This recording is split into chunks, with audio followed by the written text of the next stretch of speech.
Hey guys, back again. So what we've got here is our neck blank.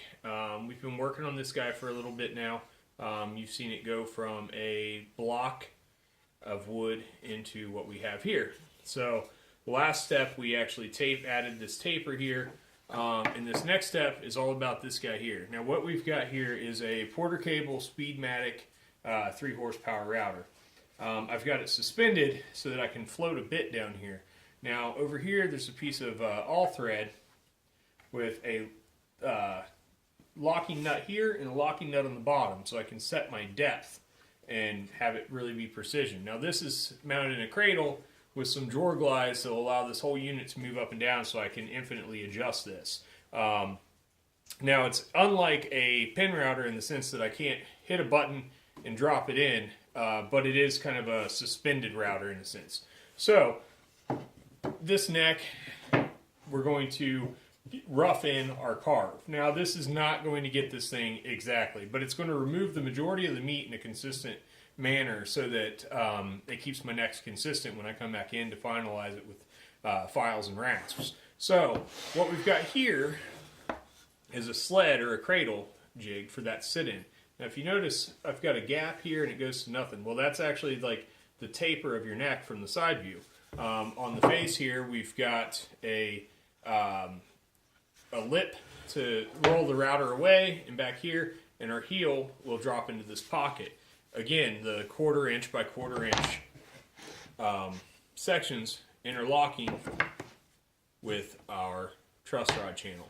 So what we've got now essentially is we've created a cradle for this to roll across and slide. So we grab a hold of this guy, and then we will slowly work this across this bit, removing material. So I'll go ahead and fire this up and show you kind of how this works.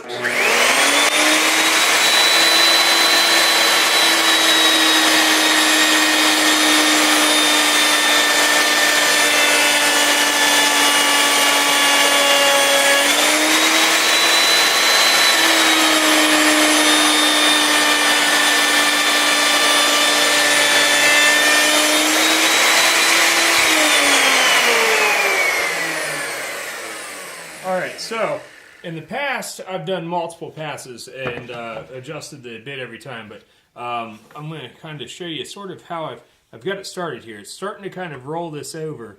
Now this is a 3/4 roundover bit in here, so it's just starting to kind of take these edges, and then the bearing will actually ride across this edge as we get to final size. So I'm slowly working that into the bit, not removing all the material at once, but just kind of taking and shaving a little at a time until I come in and approach my final line there. So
again, not too many passes, but enough to kind of like get it close. So what we've got now is we've got a pretty good amount of roundover on both sides, but we still have this lip here. Now this lip needs to go away as well, and we still have all this up here that needs carved out at the volute. We still have to carve in our heel, but what that did is that removed a lot of the material. Now that's going to save me a lot of time with files and rasps working this out, and it's consistent. So now I've got a pretty good guideline to kind of work along as I start roughing in this neck and getting it a little closer. So while we still have it in this cradle here, to get rid of this line, we'll take it back over to the bandsaw. So we are moving. All right, now here we go. We are at the bandsaw now. So, and I've got a bit of an untidy shop because I've been working out here with you guys. So at this point, we're going to take a rasp.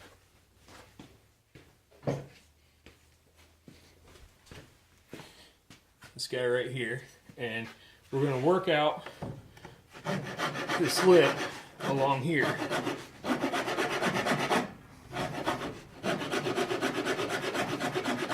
So we've removed that, and then do the same thing here.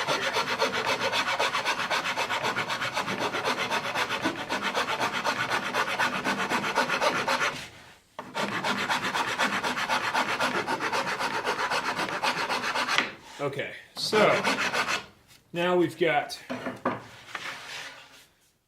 a dimple here where we've removed this lip, and we've got a dimple here where we removed the lip. Now this is going to give us entrance and exit points for the bandsaw blade. So we'll raise that up, and while we've got it still in the jig here, we can actually use our fence as a guide. And we'll bring this up so that the blade is just about to touch there. So there we go. So we're good to go now. Go ahead and turn on that bandsaw.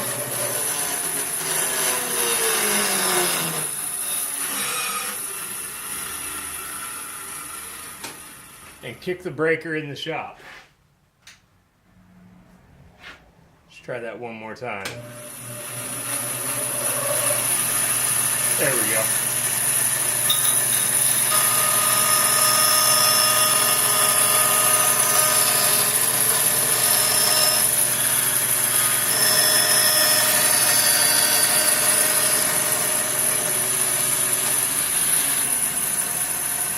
And we're through.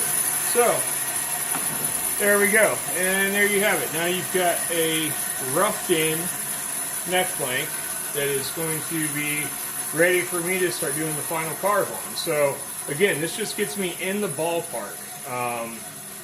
You know, I can adjust these thicknesses and I can adjust all that with the router and with the bandsaw and things, but you know, this gets me relatively close to where I want to be, and then I can fit this and this, you know, carve in my volutes and rough in my heels with the same rasp I just showed you that I kind of used to kind of knock those in. So it's a good way to